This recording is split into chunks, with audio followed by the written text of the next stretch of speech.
It's March, which means St. Patrick's Day is coming up, which means it's a time of year where social justice warriors come together and cry, cultural appropriation. You can't celebrate St. Patrick's Day if you're not Irish. Wait, no, that doesn't happen. Irish people are white and therefore they have no culture. I mean, what the fuck was I thinking?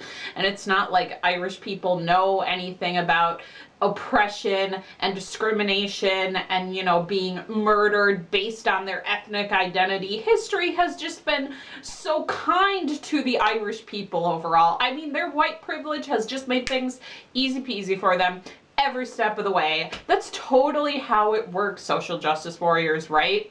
If I want to do some good old-fashioned cultural appropriating, because I'm white and that's clearly all I do all day, I'm going to have to enjoy something or eat the food from a non-white country, since clearly those are the only places that have culture. So I'm going to eat me some of this Amy Pad Thai meal. You know, they eat that in Thailand. So yeah, look I got it right here. Yeah.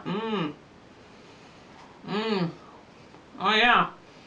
Tastes like oppression. Yeah. And every time I take a bite of this, teenager in Thailand gets pregnant. Yeah. I'm contributing to that right now. It just feels great. You know, oppressing people is just so fucking awesome. You know, I got a big old boner for oppressing people. My lady parts are wet over it. Yeah. And this next bite I take, that's gonna add to the problem of deforestation in Thailand. That tastes so good too.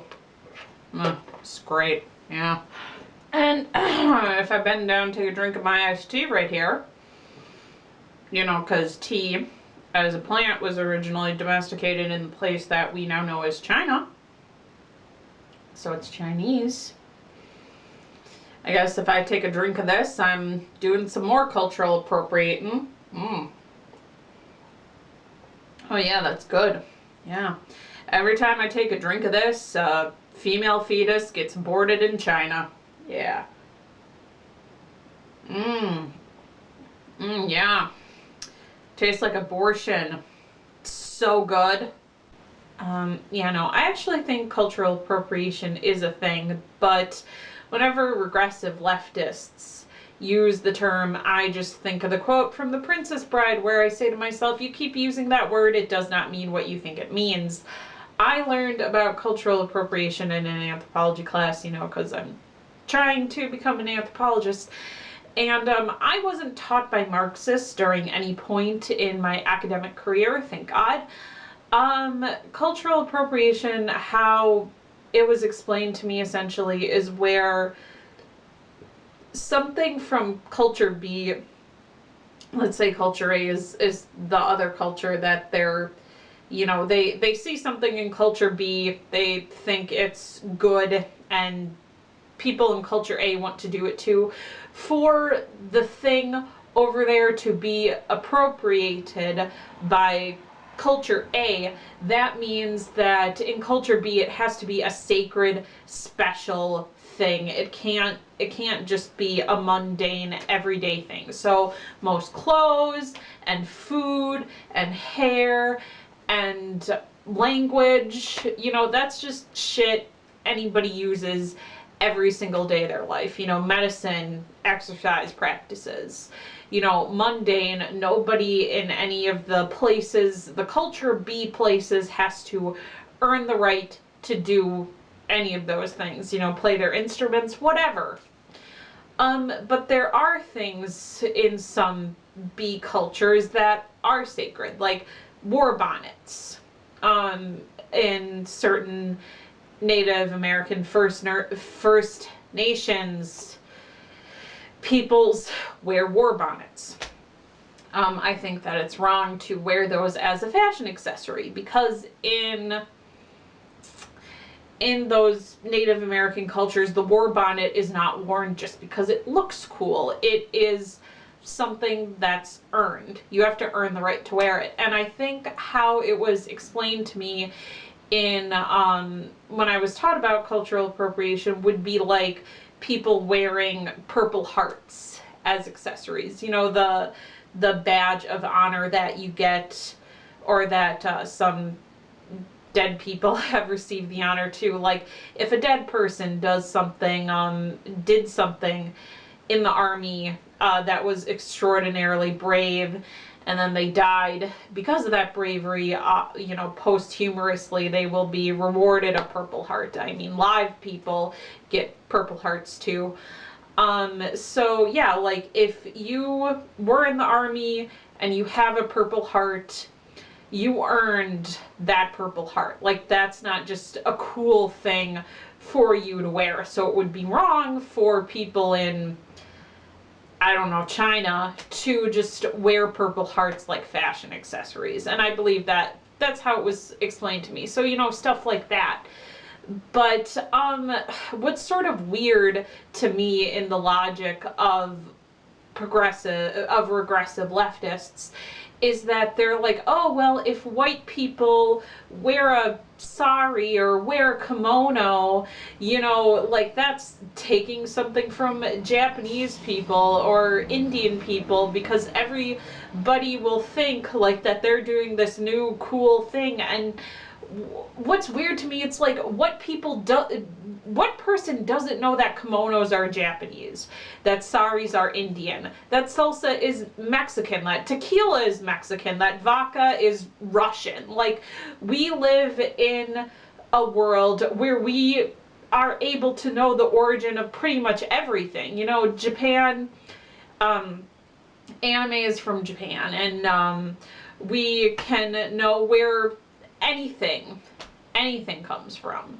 You know, where nobody says, oh yes, this kimono that I'm wearing, I invented the kimono, it wasn't the Japanese people, and I'm white, therefore people will believe that I'm the one who invented the kimono. No, no, no. And what the regressive idea of cultural appropriation, what it really does is it's just a form of segregation. It's cultural segregation.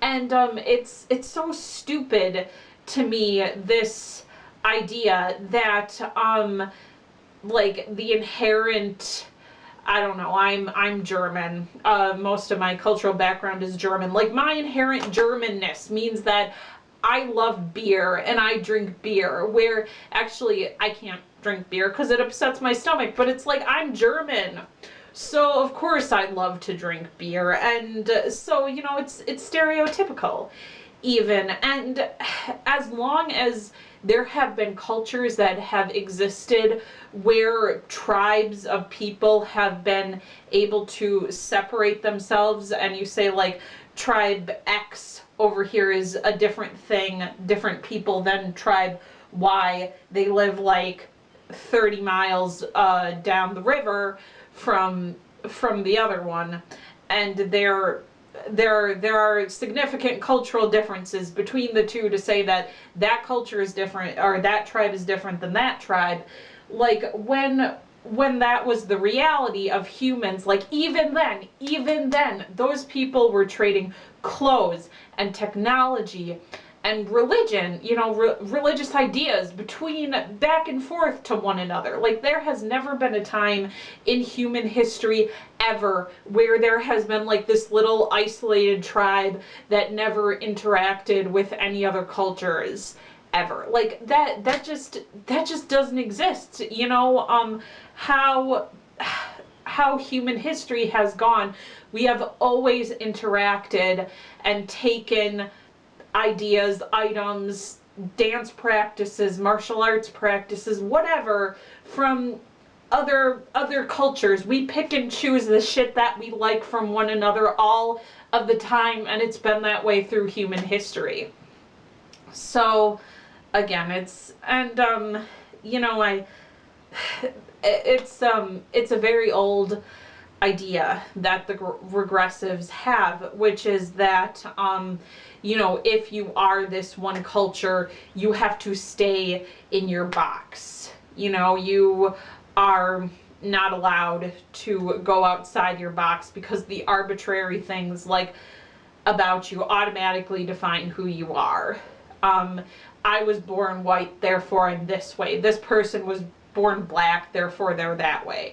This person from Venezuela is this way, because their culture, the zeitgeist, can be the only thing that defines you. You know, you have no individuality, you have no agency. Yeah, it's just stupid. So yeah, that's my video. I don't know if you guys liked the beginning parts. That's my attempts at comedy.